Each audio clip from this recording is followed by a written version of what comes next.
Africans to seek to regain their independence from the colonial masters.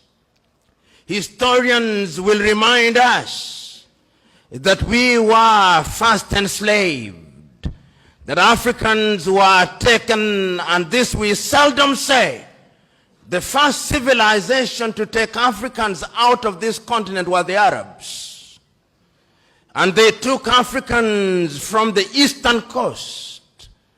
And it's sad that in that part of the world, there are not many Africans who remained, because it was in the business of the Arab enslaver to castrate Africans. We never say that, but we must say it because it is historically significant. Then the Europeans came, the Portuguese came, the Spaniards came, the Germans came, the French came, the Belgians came. Africa became the hunting ground for the European colonizers, and we were the spot.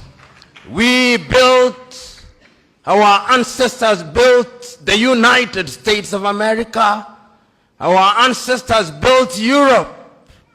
And when slavery had lost its shine and sheen, the Europeans abolished it. But they replaced it with yet another pernicious enterprise, the colonization of Africa. The Europeans sat in Berlin, in Germany, in 1884, and they looked at the map of Africa and parceled it out. The British had their share, the Germans had their share, and Tanzania or Tanganyika was their share, as was Rwanda and Burundi. The Spaniards were Johnny-come-latelys in the arena, and they got little Equatorial Guinea and Southwest Africa. The French were here, the Portuguese were here, and we were colonized. This time round, they did not take us away. They came here, and they controlled us, and they told us, not in so many words, that we were children of a lesser God. And we were treated as if we were children of a lesser God. In fact, they told us that on the day of creation, we were merely hewers of wood and drawers of water. And if anybody were to doubt it, in 1948, it was more blatant when Hendrik Verwoerd instituted the apartheid regime in South Africa. But yet there is a sense in which the God that we worship never sleeps. The colonial enterprise ran its course, and the European tribes, the Europeans never called themselves tribes, they called them nations, were engaged in a war. First in 1918, the European tribes fought. And they had something called the League of Nations, which died. Then they fought again in 1945.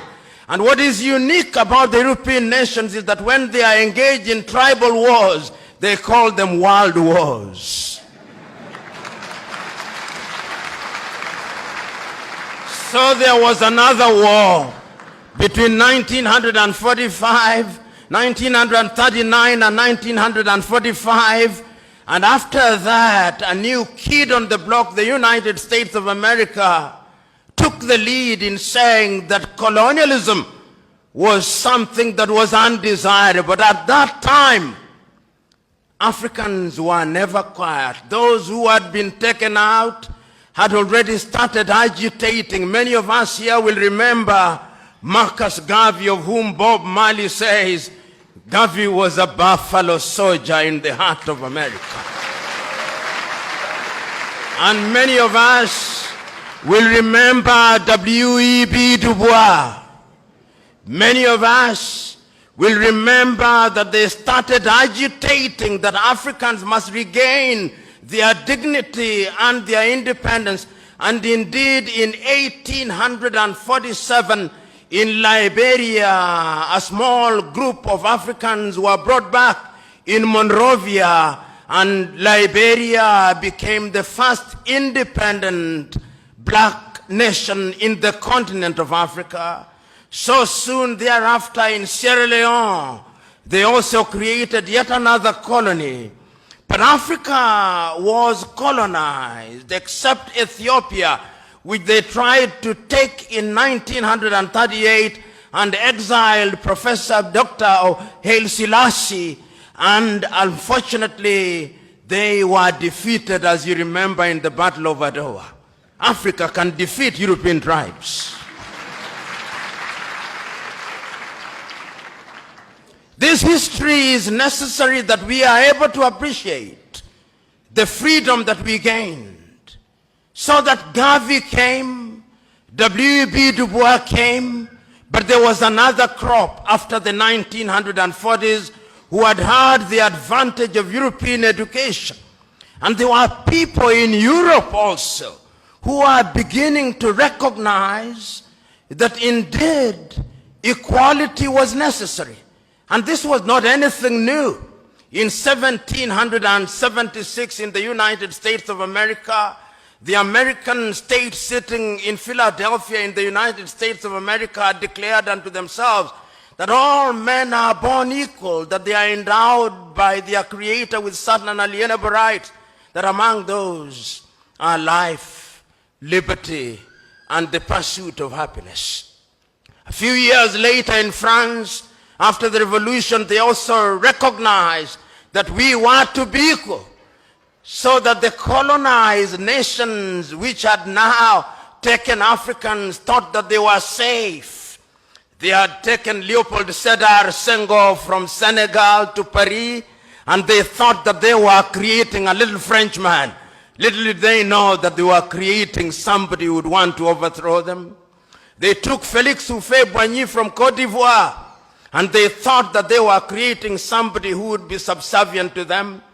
They took Ahmed Sékou Touré and Modibo Keïta, and they thought they were safe.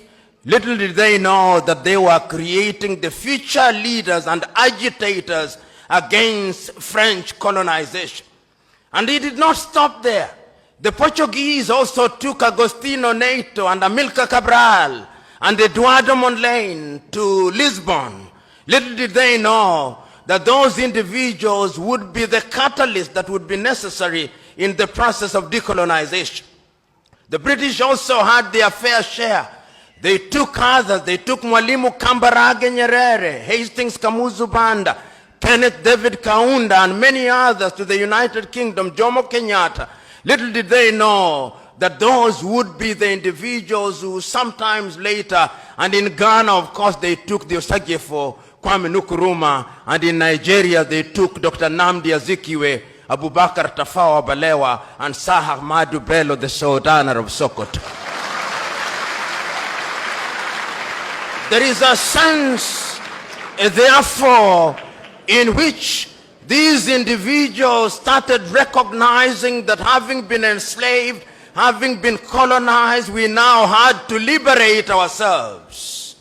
And the agitation started, and Kwame Nkrumah and his Ghana acquired independence in 1957.